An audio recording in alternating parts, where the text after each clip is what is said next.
You mentioned earlier that two of your daughters are nuns, or they're becoming nuns. And the novices, yeah. That leads me to the question, and you mentioned that you have 10 children. So I wanted to ask, how do you raise children in the faith? Especially, you're saying that your two daughters are becoming nuns. That shows me that you did a really good job at raising them in the faith, that they fell so much in love with Christ that they now want to dedicate their lives to Christ. How do we do that, those of us that are Christians, that are not priests, obviously, but we want to make sure that we show our children that love for Christ and not... Oftentimes parents, they're so hard on their children to go to church and to do their prayers that as the children get older, they want to run away from that because they said, that was so hard for me growing up, I don't want to do that again, so now I want to leave that life. I think raising children in the Christian life is one of the most beautiful things. It's no less noble than being a monastic. When someone says, I'm going to love Christ solely and be married to him, it's utterly beautiful. And I'm like a sap when I think of my girls in the monastery. And not because I miss them, I do miss them, but because they get it. I don't know how to explain that. They say they get it. Like, our job is, when we die, our kids love Christ. And he's their whole life. Then you don't have to worry. It's like parents have kids, and they want to marry them off, in the old days. And when you marry them off, okay, one down, something like this. For us, I feel like we married them off to the groom who will never disappoint them. So I'm thankful for that. And as a father of 10 children, Father Josiah has 10 children, we have wonderful priests that have lots of children. It's agonizing and very difficult to be a parent nowadays. And I think it's always been, maybe more than ever. And to raise them it should be our constant preoccupation as Christian parents. I would back up a little bit and say that I think a Christian family is only as good as the marriage between the husband and the wife. I try to figure out why my girls would choose to go there because I'm such a knucklehead, I'm such an idiot. I'm not just saying that, how could it? And I think one of the most basic things, among other things, is that we don't have some other life. Our whole life is the church. I don't have some other life. Maybe that's lame, but I just don't have some other. My whole life is a priest, and it's not just like my job. It's like who I am, and it's my wife and kids are there with me, and we're together. But I'm really convinced that because of great priests that guided us and that warned us from their own experience, older priests, with nurturing our marriage. And I think I had the best marriage that I know. And maybe someone says that, but I have a lot of experience of other marriages as a priest all the time. And I'd say the biggest decision after becoming an Orthodox Christian is who are you going to marry?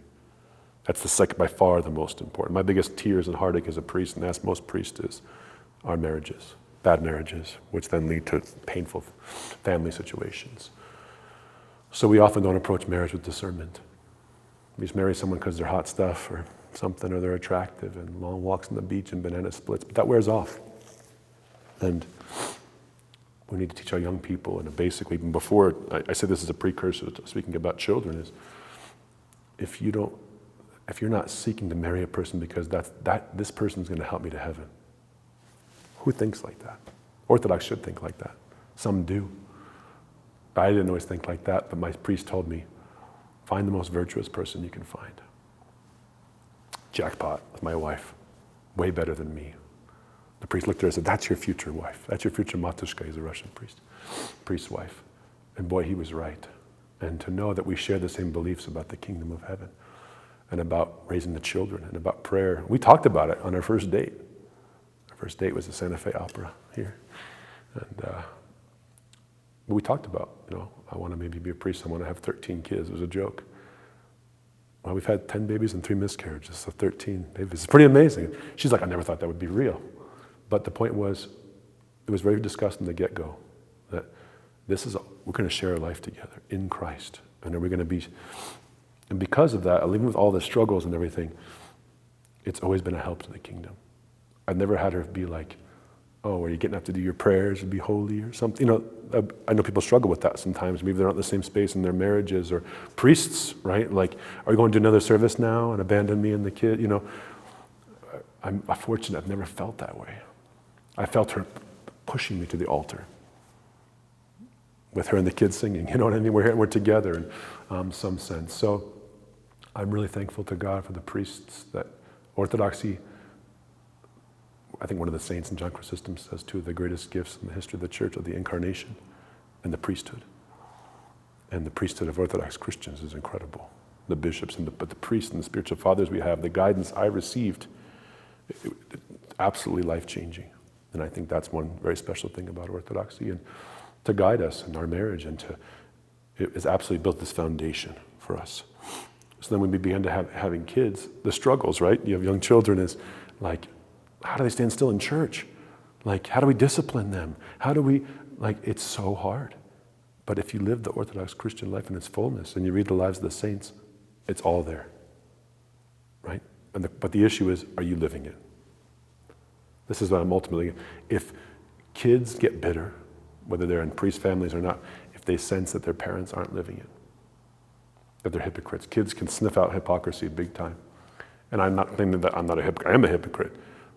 But at least they thought, that's all I'm doing. And my wife and I were willing to ask forgiveness of each other. And I think that they saw that our love and our ability to forgive each other through fights and struggles and prostrations, and that's the absolute love we had for each other, my wife and I, and have.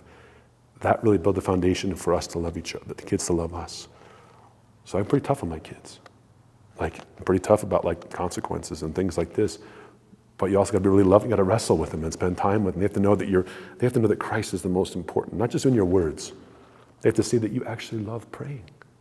Do you love praying? But you say, go pray, go do your prayers. And they're thinking, you don't even pray. You're fasting. You're going to do this. We're going to go to It's all external, kind of.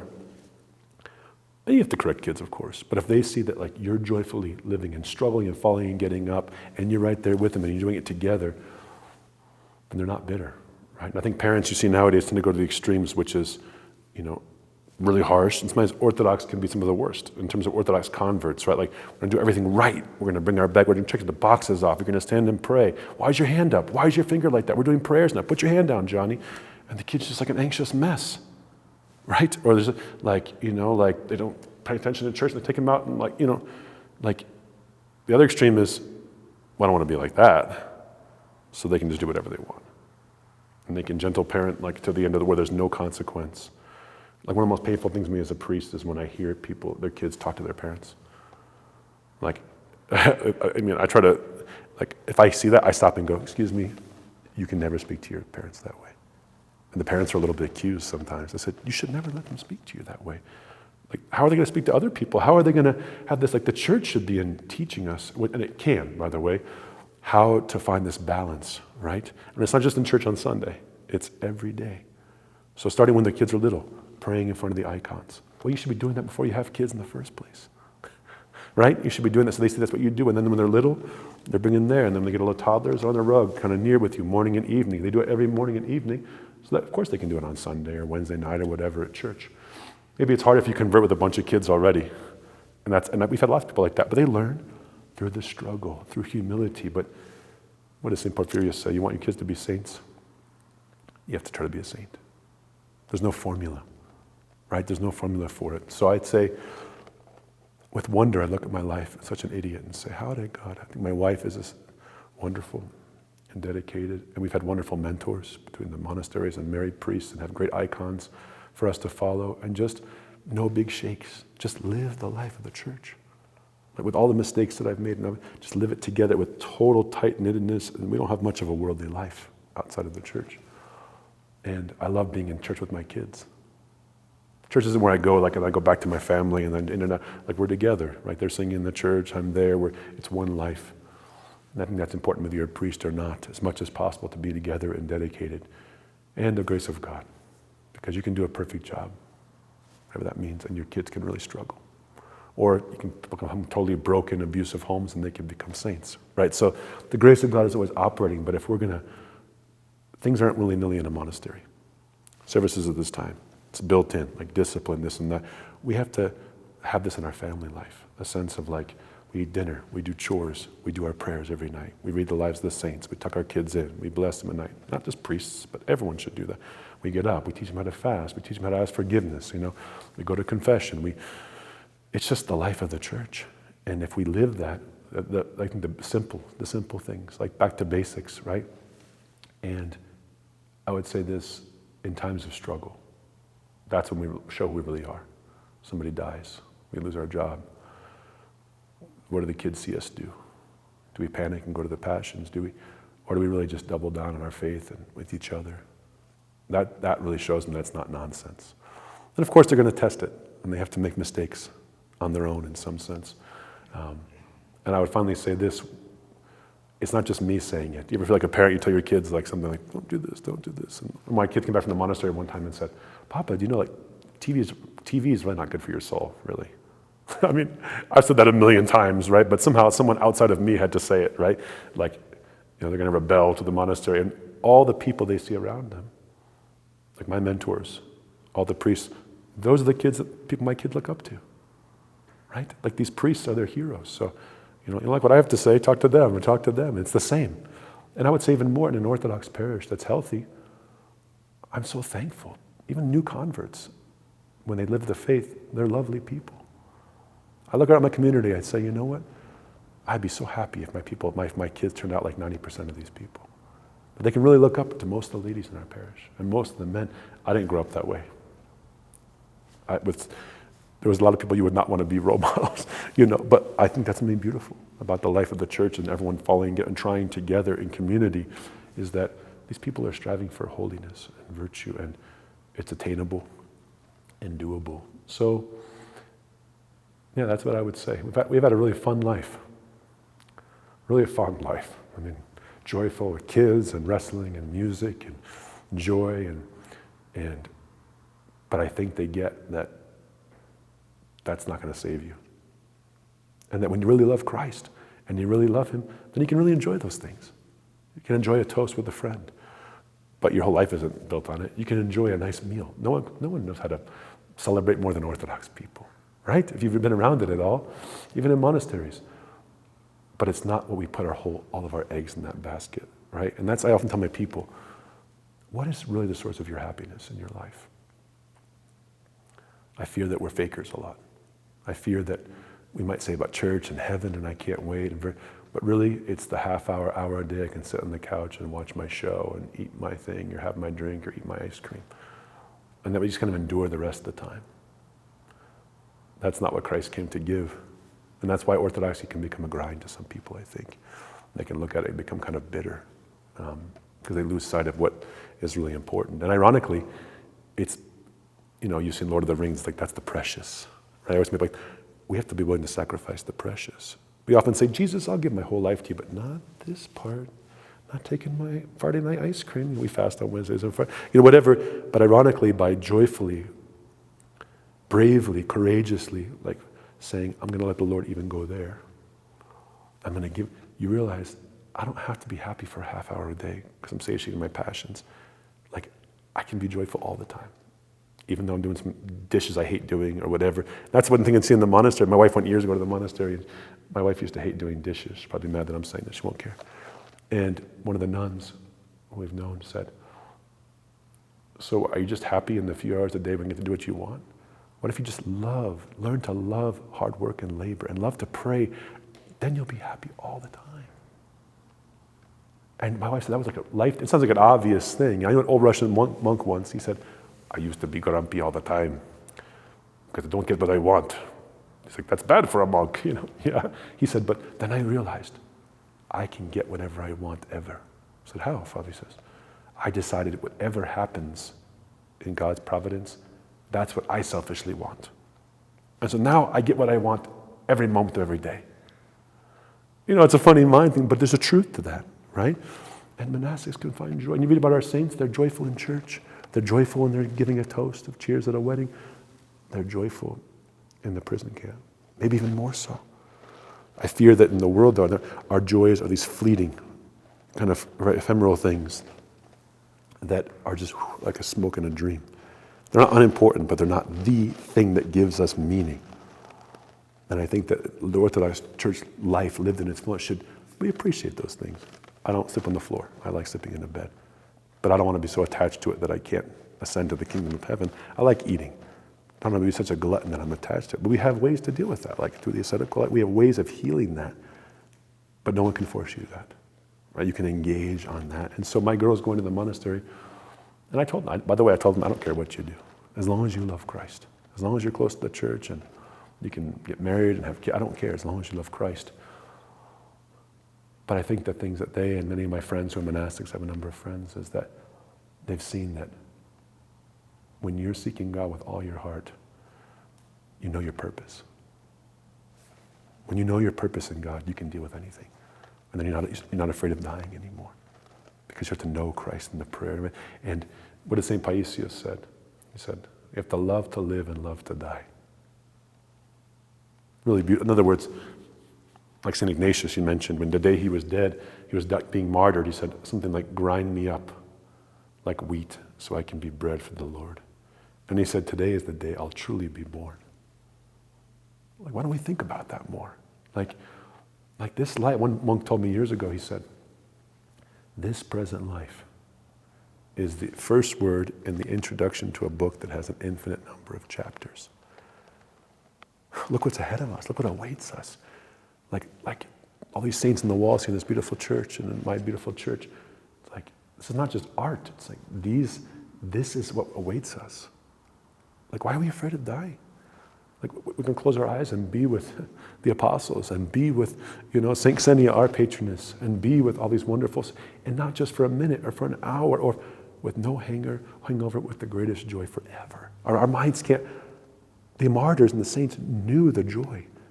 They know who they served and who they loved because they tasted it in this life. It wasn't an idea or a hope or like Pascal's, wager, like, what kind of hope God exists in some philosophical way? No, they knew him. They met him. They tasted a little piece of it, just a little, knowing that death would be the fruition of that. It'd be a freedom from all these passions if we uproot them. And now it's going to be heaven. Well, no wonder the saints could go with joy. A little bit of temporary suffering. I think St. Euphemia, one of our saints, said she was tortured terribly in something. If I had known the glories of the kingdom of heaven, I could have endured 100 times more. This was St. Paul talks about this, and I feel like Christians don't think about this enough. And Orthodox church fathers do speak about this. Like, we have to love to live. We shouldn't be like, that's why euthanasia is a terrible sin, and this, God gives us, and offering the suffering at the end of life purifies us and gets us ready. It's a blip on the radar screen of eternity, our life. But it's an essential blip because it determines the rest, right? But we should have our vision to the kingdom. We say it in the creed. I look for the resurrection of the dead. A better translation, I expect the resurrection from the dead and the life of the world to come, the age to come. I'm looking for it, Lord. Come quickly, Lord. We can't rush towards it. That would be sinful. But nor can we be afraid. And I think the saints love to live and love to die. I always think about that. And I always feel like I was a young priest, and now I feel like I'm bald and older. And shouldn't we look to the kingdom of heaven? Shouldn't. So when I see my kids and parishioners, I've had some parishioners go to the monastery. Any parishioners marry beautiful people and raise families and engage in this life. It encourages me so much because they are embarking on the journey of preparing for heaven. Married life can do it. Monastic life can do it. And the churches are little outposts of the kingdom of heaven where people are learning to prepare for eternity. If I may share something else, when I was on Mount Athos a number of years ago, I was a young priest and I was struggling. There was a great elder there and a little skeet. He spoke English, thank God, and I was just opening my heart, my worries, my concerns about my people and my own life, my own idiocy, and he just said, just shut up. You just, like, all these worries. He said, come with me.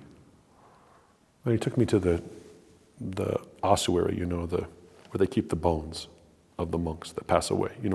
Mount Athos, they bury them for a short time. After a while, 3 to 5 years, they take their bones up, they wash them with water and wine and oil, and they put them and write the name on the skull, and they put them there, and they bury someone else in that spot. And they go there to pray, because so it's not sad for us, it's resurrectional. It's like, this is what we're going to. And he took us there, and there was a little sign. He wrote it in Greek. He says, want me to translate? I said, sure. It says, we too were busy, but we got interrupted. And he turned to me and said, don't get too busy, Father Justin, because eternity will explode upon us at any moment. Are you ready? Are your children ready? Are you ready? Our kids are going to live to be 80 and all. Really? Are we sure? Why? This false pie in the sky, worldly. No, we have to be ready every moment. Behold, the bridegroom comes in the middle of the night, right? Being ready all the time. And I was kind of hemming and hawing. He said, when the great event called the life of Father Justin comes to an end, guess what? Life goes on. I mean, it was very humbling, right? And I was just anxious. And he just said, listen, just live the life of the church. And it's very, maybe I'll share this, you can put this in if you want. He gave me a few things to live by that have changed my life. He said, first, love God with all your heart and love him intimately, not just formally. He said, number 2, love your wife as God after God. This is from a monk. Number 3, love your kids like crazy.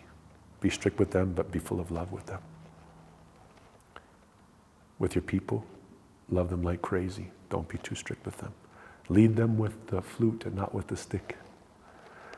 And then he said, 5, serve divine liturgy as much as you can. Every day if possible. Serve in the church every day. And I said, but. And he said, forgive me. He goes, everything else can go to hell. Forgive my language. But this ministry, but. These ministries, all you Americans in your ministry. He says, the ministry is the kingdom of heaven. And he says, people get too caught up, because that's the big thing with Mormonism is there's this ministry, and this ministry, and this ministry, and this ministry, or Protestant, it becomes like a corporation. It's easy to forget like the one thing needful, which is repentance and prayer and prostrations and confessing our sins and the life of the church. God forbid we in Orthodoxy, we have to be careful with that, I think. Right? We have to be careful of being too caught up in the one thing need. I mean, I have people that are involved in some churches and they do this, that, and the other, and they're very involved in the parish council. Do you go to church really often? Do you confess often? Do you receive Holy Communion? It doesn't matter if you're the president of this or this or the other, and everyone respects you.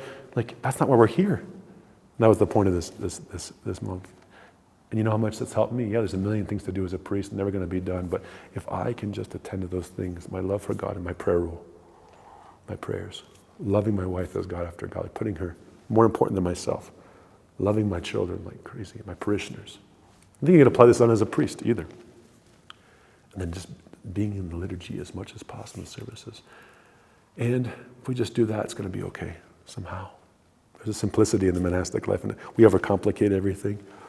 And one thing I wanted to mention is that your whole life is in social media and online, and I think the internet is a great tool for bringing people. But I think it's a huge struggle too and temptation. I think one priest said, someone asked, when do you get he's an expert in the Greek church. He said, should I get our kids a smartphone? What's the right age? And he said, whenever you want them to look at pornography, that would be the best age. People were, he's right. He's also a therapist. He knows all these things. So we as priests hear the bad parts of it, and it's devastating people. And not just the pornography and other things, but it's not real life. So I was hesitant to do this with you. Not because, first of all, because you've interviewed all these priests who are like my mentors to my assistant priests, to my friends, you've heard everything great. What am I going to add? I don't feel like I have any, these are the people that I learned from. So what am I going to add to the conversation? That's why I was hesitant. But my hesitancy also comes from the fact that I see so many people that the good part of it should be that a door opens to them.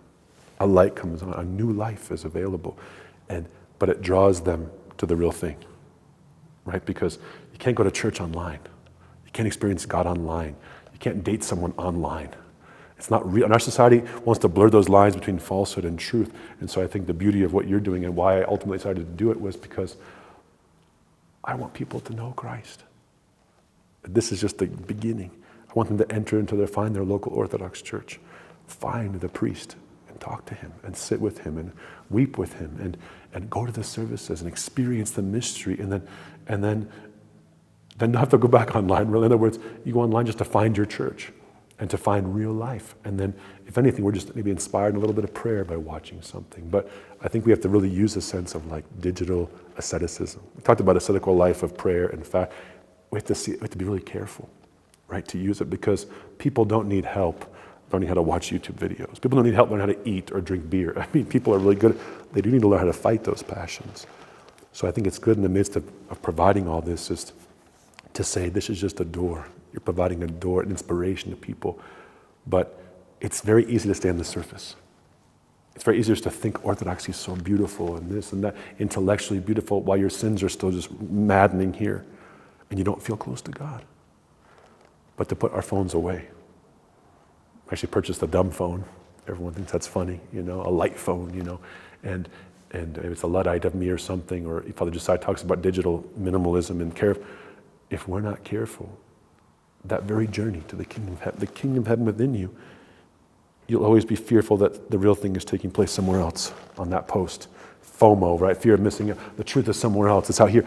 That's terrifying. I have some spiritual children, kids that come and say, like, I said, do you pray? Oh, I said, put your phone away in your top drawer.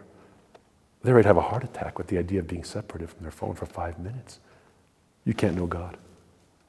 You cannot have a relationship with Jesus Christ if you're always here. There's no relationship here. There's nothing here. So we as adults have to make sure that we're putting the phone down or getting it done for. Just like there's one monastery where if you cross into the monastery, there's a sign that says, cell phones beyond this are liable to be smashed. And Father will just slap it out of your hand. Real life here. Look at me in the face. Real life. I really love that. And I realize that we can't pray. We shouldn't, forgive me, maybe we shouldn't pray from our phones. We shouldn't really have a lot of phones in the church and all this. We should just, this is the place to be saved from that. It's a refuge from that. So it's a tool. Like any tool, it can be used. And I'm not sure it's a neutral tool. Right? I'm not sure it's a neutral tool the devil loves to use, but if we use it to bring Christ, to bring orthodoxy, I hope that we use it just to bring them to the gates of heaven in the church, and then they can bust through, and then they can check it once in a while, like read a spiritual book, be inspired, maybe watch a video, put that down and go, I'm going to go to confession now. I saw that video, that priest said that, I'm going to go and ask forgiveness now. But it incentivizes, it inspires real life. So that's just important to me to say is, I'm not a Luddite, I do think the internet's important, but people tell me all the time, Father, my confession, I can't make time for prayer. You can't make time for 15 minutes of prayers? How much time did you spend on Facebook last night? Oh, 4 hours. Instagram, totally addictive, right? It's addictive by design, right? And I took a kid on a hike, a bunch of kids years ago, most beautiful sunset you've seen, almost like a New Mexico style sunset, not quite so beautiful in Utah. And it was spectacular. The kids were oohing and ahhing, and one kid's just like, it was boring. This is boring. Because fake life was more interesting. That's terrifying. Virtual life. And one person I can recommend everyone to watch is a new Orthodox Christian, Paul Kingsnorth. I don't know if you know who he is. Amazing. And you should try to interview him. He's an amazing man. He lives in England. He lives in Ireland. He's an Englishman, recent convert to Orthodoxy, and he's a prophet of our times. And he discusses this idea of how we have to live in this balance, in this way. And I only mention this because if we're going to talk about the kingdom of heaven within us and the purpose of life, to know Christ and not be afraid and to put off the passions and to fight, to have holy marriages and have holy parishes, and this can be a distinct tool that could help people towards that. But ultimately only that. Or it could be a stumbling block. The very thing we'd hope it could be a stumbling block and lead people to somewhere else. So I think we have to be really careful as a church and as people and as priests. So forgive me.